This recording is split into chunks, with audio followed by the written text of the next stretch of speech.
There are a number of things that we can draw from our gospel today. First of all, there's the raising of Lazarus, that wonderful miracle in the midst of all of those people that had gathered at Mary and Martha and Lazarus' house to mourn his loss. Certainly an encounter with the divinity of Jesus. But once again, if I had read the long story, the long version of the story, we would also have heard in the story that Jesus wept, he cried at the loss of Lazarus.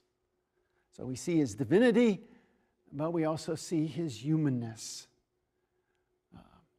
We also see Mary a little bit different, or not Mary, Martha a little bit differently.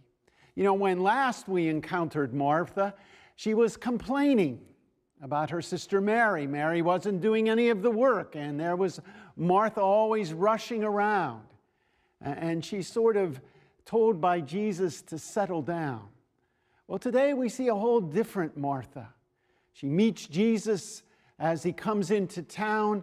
She proclaims her faith in him as the Christ, but also that whatever he says, however he prays, that whatever he wants will happen to Lazarus.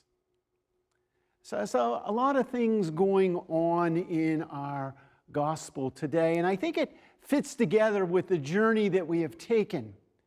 You know, we started out sort of dealing with Jesus out in the desert and his struggle with the evil of the world, and our struggle with the evil and the difficulties and the challenges of our world that go against our believing in God.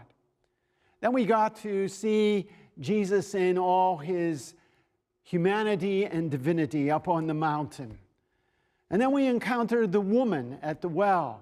We encountered the man born blind, and today we encounter Lazarus being raised from the dead.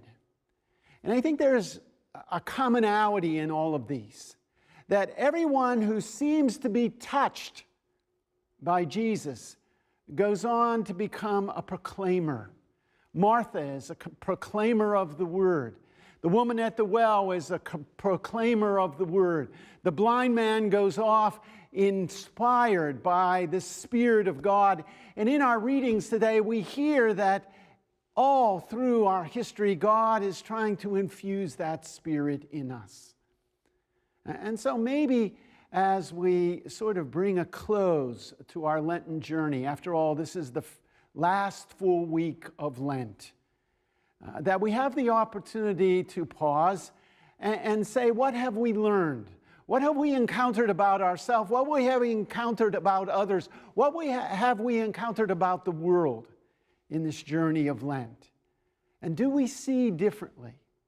And are we willing to take that spirit that has enlivened us, hopefully, and bring it out into the world, to make our life a better place, a place of the presence of God?